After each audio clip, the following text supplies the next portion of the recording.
안녕하세요, 하늘새입니다. 네, 어제 오늘 아주 뜨겁게 이슈화되고 있는 종합부동산세, 종부세에 대해서 간단하게 개요 및 조회하는 방법에 대해서 알아보도록 하겠습니다. 구독과 좋아요, 알림은 여러분이 저에 대한 사랑이고, 그에 대하여 저는 더욱 품질 좋은 영상을 만들어서 여러분들과 함께 하도록 하겠습니다. 그럼 지금부터 종합부동산세에 대한 개요 및 조회하는 방법에 대해서 함께 알아보도록 하겠습니다. 먼저 종합부동산세에 대한 개요인데요. 본 자료는 국세청 홈페이지 법령 안내 자료에 나와 있는 내용이고요. 먼저 납세 의무자에 대해서 한번 알아보도록 하면, 납세 기준일인 매년 6월 1일 현재 보유한 과세 유형별로, 여기서 과세 유형이라고 하면 주택과 종합 합산 토지와 별도 합산 토지를 말하는데요. 유형별로 공시가격의 전국 합산, 전국에 흩어져 있는 유형별로 합계한 금액이 공제 금액을 초과하는 재산세 납세 의무자라고 보시면 되겠고요. 주택은 전국 합산한 주택의 공시가격 합계액이 6억 원 이상, 요거는 2주택 이상이고요. 1세대 1주택자는 11억 원 이상이다. 초과하는 자에 대해서고요. 21년도 귀속분부터는 법인주택분 기본공제액이 6억 원 적용을 배제한다 되어 있고요. 종합합산 토지는 전국 합산 토지 공시가격이 5억 원이고요. 별도 합산 토지는 합계액 80억 원을 초과하는 자다. 그래서 한번 살펴보도록 하겠습니다. 1세대 1주택자, 즉 1세대, 여기 나오는 1세대 1주택자라고 하면 종부세법 시행령에 나와 있는 내용인데요. 1세대 1주택자란 거주자로서 세대원 중 한 명만이 주택분 재산세 과세 대상인 1주택을 단독으로 소유한 경우에만 해당된다라고 보시겠는데요. 혼인한 날로부터 5년이나 동거봉양을 즉 합가한 가정을 합친 날이죠. 합가한 날로부터 10년 동안은 각각 1세대로 본다. 1세대로 본다니까 혼인한 날로부터는 5년까지는 1세대로 보고, 그 다음에 합가한 날로부터는 10년 동안으로 본다. 그러니까 5년 동안은 각자가 주택을 가지고 있어도 되겠죠. 두 번째, 주택수 계산 시에 제외하는 내용인데요. 주택수 계산 시 제외하는 내용은 등록문화재나 합산 배제 신고한 임대주택 이외의 1주택에서 주민등록이 되어 있고 실제 거주하는 경우 합산 배제를 한다. 또한 신고한 임대주택이다. 이렇게 나와 있고요. 여기서 1주택이라고 하면 1주택과 다른 주택의 토지 부속 토지를 소유하는 경우에는 1세대 1주택으로 본다. 즉 1주택과 다른 주택의 부속 토지만을 소유하는 경우는 1세대 1주택으로 본다. 두 번째, 과세 기준인 현재 세대원 중 1인이 그 배우자와 공동으로 1주택을 소유하고 해당 세대원 및 다른 세대원이 다른 주택을 소유하지 아니한 경우에도 1세대 1주택으로 본다. 배우자와 공동으로 1주택을 소유하고 있는 경우도 1세대 1주택으로 본다는 얘기죠. 그럼 과세 대상에 대해서 한번 살펴보도록 하겠는데요. 과세 대상은 크게 과세 유형이 주택과 그 다음에 종합합산 토지와 별도 합산 토지로 이렇게 세 가지로 유형으로 나뉘어지는데요. 여기에는 크게 건축물과 토지로 나누는데요. 토지는 종합합산과 별도 합산으로 나눠지고요. 건축물은 주거용과 기타로 나눠지는데, 주거용에 대해서만 한번 살펴보면 주택, 즉 아파트, 연립주택, 다세대, 단독, 다가구, 오피스텔도 주거용, 이런 것들은 전부 다 재산세 과세 대상이 되고 종부세 과세 대상도 된다. 하지만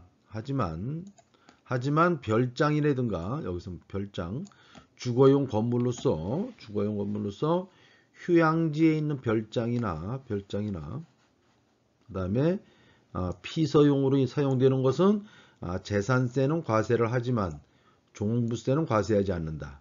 그 다음에 일정한 임대주택, 미분양주택, 사원주택, 기숙사, 가정 어린이용 주택은 재산세는 과세를 하지만 종부세는 과세를 안 한다. 이것도 뭐 사실상 언제까지 종부세를 과세 안 할지는 아무도 모르죠. 요즘같이 뭐 급격하게 정부의 정책이 변하고 있을 때는 잘 모르겠습니다. 발빠르게 국세청 홈페이지를 보는 방법밖에 없겠죠.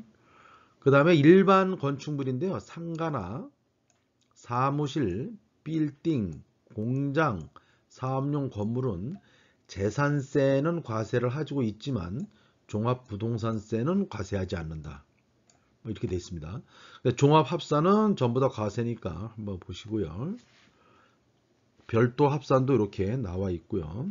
그 다음에 분리과세하는 거는 일본 농지, 공장용 일부, 골프장, 오락용지 이런 것들은 과세는 하지만 각각 과세는 하지만 종부세는 내지 않는다. 즉 보면 종부세들이 주로 주택을 타겟으로 하고 있다라고 보시면 될 것 같습니다.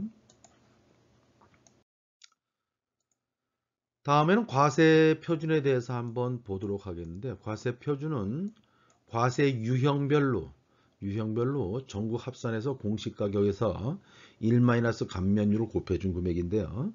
그 금액에서 공제 금액을 빼죠. 과세 기준이 되는 공제 금액을 빼는데 합산 2주택 이상은 6억 원이 되겠고요.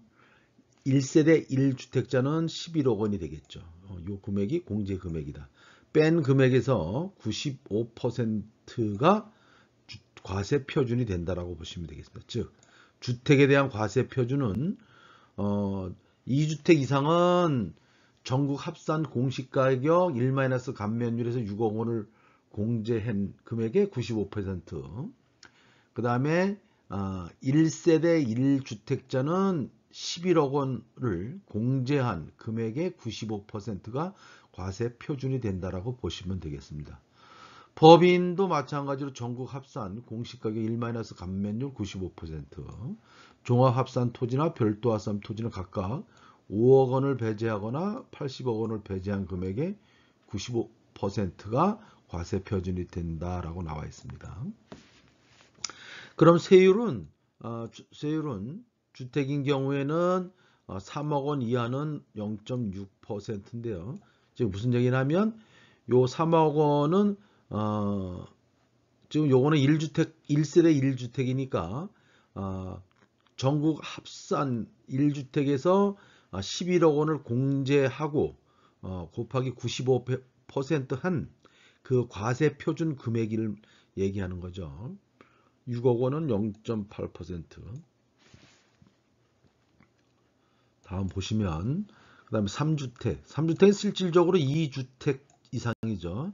이건 전국 합산 공시가격 1 감면율에서 6억 원을 공제한 금액이죠. 6억 원. 6억 원을 뺀 금액의 95%가 과세 표준인데요. 그 금액이 3억 원을 초과할 경우에는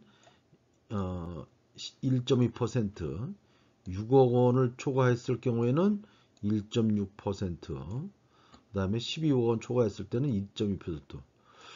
뭐 거의 좀 센 금액이라고 보시면 되겠죠. 다음에 산출세액을 한번 보겠는데요. 산출세액은 그러면 세액 산출하는 방법은 과세 표준 금액 곱하기 세율 마이너스 누진 금액이죠. 예를 들면 과세 표준이 6억 원 초과한 게 3억 원 이하라 그러면 세율이 0.8이었었나요? 그 다음에 누진 공제 금액은 몇만 원 안 되더라고요. 그 금액을 뺀 거에서 공제할 재산세액을 빼면 지방세법에 따라서 산출세액을 한다. 뭐 해당 연도 재산세로 부과된 세액의 합계액 곱하기 과세 표준에 대하여 재산세 표준세율로 계산한 재산세 상당액. 그래서 이렇게 나와 있고요. 주택 또는 토지, 종합, 별도 구분을 각각 합산하여서 표준세율로 계산한 재산 상당액이다. 여기서 이제 1세대 1주택자 세액의 공제 한도는 80%를 공제하고 있는데요. 이거는 산출세액에서 연령별로 보유기간별로 공제로 틀리죠. 그래서 60세 이상은 세액 공제가 20%, 65세 이상은 30%, 70세 이상은 40%를 각각 공제를 한다. 언제? 1세대 1주택자에 대해서만요. 그 다음에 보유기간별, 장기 보유는 요거는 살아있는 것 같아요. 장기 보유 기간별 공제는 5년 이상은 20%, 10년 이상은 40%, 15년 이상은 50%를 공제한다. 뭐 취득 시기가 명시되어 있는데요. 뭐 상속 주택인 경우에는 상속 개시일부터고요. 증여받은 주택은 등기 접수일부터, 재개발 재건축은 멸실 주택을 취득한 경우부터 이렇게 뭐 나와 있는 것 같아요. 복잡하게 나와 있는데 해당되는 건 별로 없는 것 같아요. 그러면 고지 및 납부, 2008년부터 부가고지를 시행했는데요. 신고 납부도 가능하다. 즉 부가고지는 고지서가 발부되거나 또는 본인이 신고 납부도 가능하다. 근데 과세 기준일은 뭐 매년 6월 1일이죠. 그래서 집은 매매하기 전에 어떻게 6월 1일 전에 매매하면 그 해에 세금을 안 내겠죠. 납부 기간은 매년 12월 1일부터 15일까지다.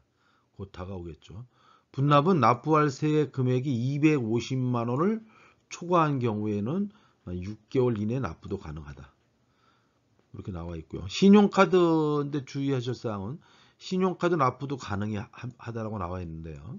근데 가능한데 신용카드는 0.8%의 수수료, 체크카드는 0.5%의 수수료를 누가 낸다? 납세자가 부담하도록 명시되어 있네요. 보셔야 될 것 같아요. 여러분의 다시 한번 구독과 좋아요, 알림을 부탁드리면서 이제는 종합부동산세를 조회하는 방법에 대해서 한번 알아보도록 하겠습니다. 먼저 뭐 네이버 검색란에 홈택스라고 이렇게 홈택스라고 입력하시고 검색을 해 보시면 이렇게 다음 국세청 홈택스 이렇게 검색하시면 이렇게 나오죠. 여기를 클릭하시면 이렇게 지금 이제 마이 홈택스 이렇게 나와 있는데요. 요거는 이제 국세청 홈택스예요. 국세청 홈택스 나와 있는데 상단에 이렇게 여러 가지 제목들이 있는데 이 중에서 종합부동산세는 여기 신고 납부, 요 신고 납부 부분을 클릭을 하게 되면 이와 같은 화면이 나오는데요. 이와 같은 화면 중에서 보면 요 부분에 있는 국세 납부라는 게 있어요. 국세 납부. 요 부분을 다시 클릭을 하시면 이렇게 반전이 되는데요. 요 반전되면 상단에 있는 납부할 세액 조회 납부 여기를 싹 눌러 보시면 이런 화면이 나오는데요. 좀 로그인 정보가 없습니다. 그래서 여기를 이제 눌렀을 경우에는 이렇게 로그인을 해야 알 수 있겠죠. 로그인을 해서 정보가 없습니다를 확인을 누르게 되면 이런 화면이 나오는데요. 즉 접속할 수 있는 로그인을 할 수 있는 방법은 공동금융인증서나 뭐 간편인증, 아이디, 그다음에 뭐 생체, 비회원 로그인. 저는 이제 비회원 로그인도 하고 다 해봤는데 이렇게 해서 이 중에서 원하는 로그인 방법을 하나 선택하셔서 로그인을 누르시면 되겠습니다. 그래서 이렇게 선택하셔서 뭐 하드디스크나 금융인증서나 브라우저나 이렇게 로그인을 한번 실제적으로 이런 본인이 선택하셔서 로그인을 하시게 되면 다음과 같은 화면이 나오고 여기에서 조회를 누르게 되면 아래처럼 이렇게 내용이 나옵니다. 그래서 여기 내용이 나오면 보면 얼마인지 해서 납부하거나 납부서 출력하거나 뭐 이렇게 이런 메뉴가 나옵니다. 오늘은 종합부동산세 개요 및 조회하는 방법에 대해서 함께 알아보았는데요. 다시 한번 저에게 아주 큰 힘이 되는 구독과 좋아요, 알림을 부탁드리면서 저는 다음에 더 좋고 유익한 정보로 여러분을 찾아뵙도록 하겠습니다. 감사합니다. 오늘도 행복 가득한 하루 되십시오. 고맙습니다.